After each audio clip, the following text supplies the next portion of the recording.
యాక్టింగ్ని షేక్ ఆడించే యాక్టర్ శకలక శంకర్ గారిని మాట్లాడవలసిందిగా. లేదండి, మీ నుంచి మొదలు పెడదాం అనుకుంటున్నాం. కాదురా, అద్భుతమైన యాక్టర్ అంటే నేను కాదు, ఇట్లా అంటావేంది? నీ గురించే డౌట్ వచ్చినట్టుంది ఆయనకి. నిన్ను మాట్లాడమన్నారు, నువ్వే మాట్లాడ. కాదమ్మా, ఇప్పుడు నాకు సీనియర్లు మా అన్నయ్యలు అంతా నాకు ఇచ్చేవాడు ఫస్ట్ మైక్. సీనియర్లు కాబట్టి వాళ్ళు ఏం మాట్లాడతారో విని తెలుసుకొని నేర్చుకొని కదా నేను మాట్లాడాలి. ముందే నాకు ఇచ్చేద్దా.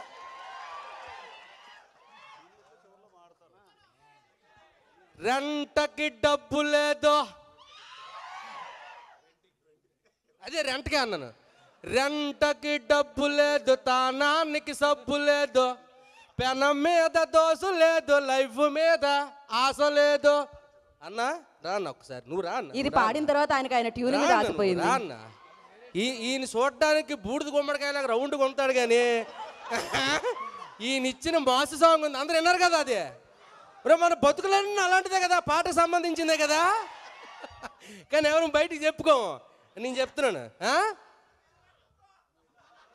ఏటి అన్నవా? హాస్టల్ ఫీజు అంటండి. చూడండి, వీళ్ళందరూ మీకు రెడీగా ఉంటారు. ఇంకా నాకు మీ అందరం చూస్తుంటే గీతాంజలి సినిమా రిలీజ్ రోజు ఫస్ట్ రోజు చూస్తున్నట్టుగా ఉందబ్బా. 10-12 సంవత్సరాలు అయింది గీతాంజలి 1. ఇది మళ్ళీ గీతాంజలి ఏమండి 10 ఏళ్ళు అయింది అంటే ఇంక 2 ఏళ్ళు నేను పెంచాను. అంటే ఎన్నేళ్ళైనా సరే గీతాంజలి అలాగే ఉండిపోద్ది కదా కదా. ఊ అనరాడా, ఊ అన్నాడు తమ్ముళ్ళ. ఏదేదే సంవత్సరాలు మాట్లాడితే గీతాంజలి శకలక శంకర్ అవుద్ది, అట్నే ఉంటుంది అంటూ అట్లే ఉంటుంది ఆ సినిమా చేసి.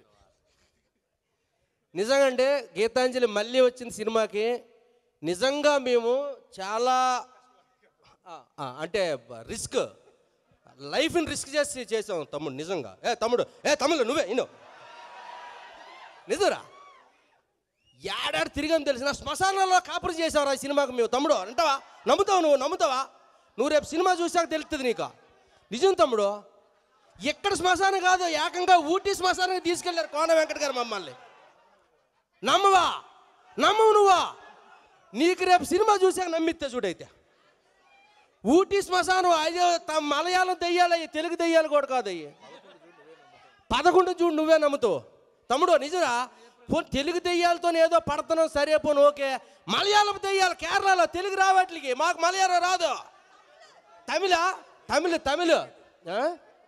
ఈ నెల 11గా, ఈ నెల 11 తమ్ముడు, నెక్స్ట్ మంత్ కదా ఈ నెల.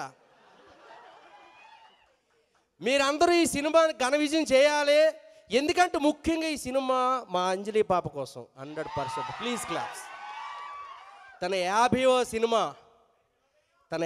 సినిమా లైఫ్లో గుర్తుండే గిఫ్ట్ ఈ సినిమాతో మీరు అందరూ ఇవ్వాలి అంజలి పాపకి, ఓకేనా? మాకు మీ అందరికి ఒక విషయం, టైం అయిపోయిందా? అరే తమ్ముడు చెప్పేస్తాను రా.